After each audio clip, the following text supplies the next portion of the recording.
শহীদ president Ziaur Rahman ও বেগম খালেদা জিয়ার দল বিএনপির নেতৃত্ব এখন তারেক রহমানের হাতে। জিয়াউর রহমান এবং খালেদা জিয়ার নেতৃত্বের গুণ ও গ্রহণযোগ্যতা বিএনপিকে গণমানুষের দলে পরিণত করেছে, বারবার ক্ষমতায় বসিয়েছে। এমন একটি দলকে সামনে এগিয়ে নিতে তারেক রহমানের প্রত্যয়কে ইতিবাচক হিসেবে দেখছে রাজনৈতিক বিশ্লেষকরা। দূর থেকে 17 বছর ভার্চুয়ালি নেতৃত্ব দিলেও এখন উপস্থিত থেকে দল পরিচালনার ক্ষেত্রে চাটুকাররা ভিড় করতে পারে। সে ব্যাপারে সতর্ক থাকার পরামর্শ গুণীজনদের। রিপোর্ট করেছেন ফাহাদ মোহাম্মদ। ১/১১ সরকারের দমনপীড়ন এবং পরবর্তীতে শেখ হাসিনার জিঘাংসার কারণে দীর্ঘ 17 বছর নির্বাসনে থাকতে বাধ্য হন বিএনপির ভারপ্রাপ্ত চেয়ারম্যান তারেক রহমান। 2018 সালে বেগম খালেদা জিয়াকে সাজানো ও মিথ্যা মামলায় সাজা দেওয়ার পর দল পরিচালনার দায়িত্ব পড়ে তারেক রহমানের উপর। অনলাইন মাধ্যমে দলের নেতৃত্ব দেওয়ার পাশাপাশি ধরে রেখেছেন ঐক্য। তারেক রহমানের স্বদেশ প্রত্যাবর্তনের দিন দলীয় নেতাকর্মী ও শুভাকাঙ্ক্ষীদের যে স্রোত নামে তা অবিস্মরণীয়। সংক্ষিপ্ত ভাষণে যে প্রত্যয়ের কথা বলেছেন তা বিএনপির রাজনীতিতে নতুন অধ্যায়ের সূচনা হবে বলে মনে করছেন রাজনৈতিক বিশ্লেষকরা। সবাইকে নিয়ে তিনি কাজ করবেন, সবার সহযোগিতার মাধ্যমে তিনি কাজ করবেন।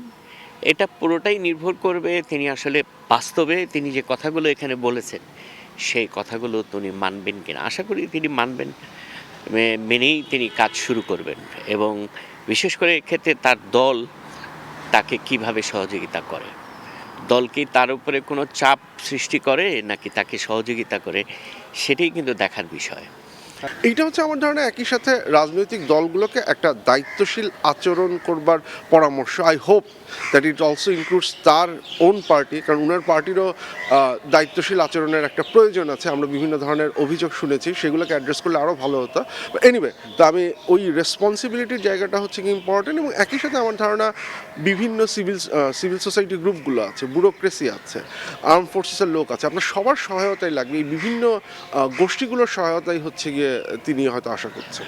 অতীতের হাওয়া ভবনকে ঘিরে ঘুষ দুর্নীতির অপবাদ খোঁচানো, নেতাকর্মীদের চাটুকারিতার রাজনীতি থেকে বের হয়ে আসতে তারেক রহমানকে বলিষ্ঠভাবে শক্ত হাতে নেতৃত্ব চালিয়ে নিতে হবে বলে মনে করেন রাজনৈতিক বিশ্লেষকরা।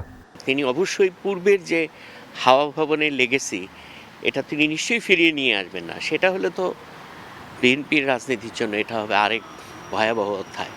এইটা নির্ভর করবে যে ওনার পার্সোনালিটির উপরে। যদি তিনি চাটুকারদের কথা মতো চলা শুরু করেন তাহলে কিন্তু তিনি কিছু করতে পারবেন না। হ্যাঁ, তাকে ব্যর্থতার দিকেই যেতে হবে।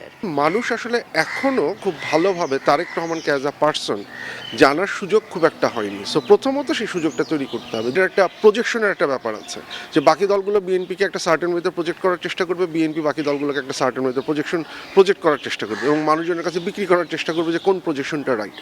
জুলাইয়ের আশা আকাঙ্ক্ষাকে ধারণ করে সব দলকে সাথে নিয়ে নতুন বাংলাদেশ গড়ার যে ইঙ্গিত তারেক রহমান দিয়েছেন তার বাস্তবায়ন হলে বাংলাদেশের রাজনীতিতে ইতিবাচক পরিবর্তন আসবে বলেও মত দেন রাজনৈতিক বিশ্লেষক এই শিক্ষকরা। তারেক রহমানকে একদিকে জুলাইকে উনি কোনোভাবেই ডিজোন করতে পারবেন না। নির্বাচন পরবর্তী সময়ে আমার রাজনৈতিক সামাজিক জীবনের চেহারাটা কীরকম হবে, অর্থনীতি ঠিকভাবে চলবে কিনা, সেই শঙ্কাটাও ওনাকে হচ্ছে গিয়ে অ্যাড্রেস করতে হবে। মানে এই দুইটাকে উনি কীভাবে পারফেক্টলি ব্লেন্ড করতে পারবেন, এবং তার চেয়ে বড় কথা হচ্ছে মানুষের কাছে সহজবোধ্য ভাষায় যাতে মানুষ রিলেট করতে পারে, সেইটা আমার ধারণা সবচেয়ে বড় চ্যালেঞ্জ হিসেবে। আমরা তার মধ্যে যে পরিবর্তনের যে বিষয়টা দেখেছি, যে ওনার যে আত্মসংশোধনের যে বিষয়টা আমরা দেখেছি, এ থেকে তো আশাবাদী হওয়ার যায় যে তিনি হয়তো মানে ওই রকম রাজনীতিবিদ হবেন না যাদের কথা এবং কাজের মধ্যে কোনো মিল থাকবে না।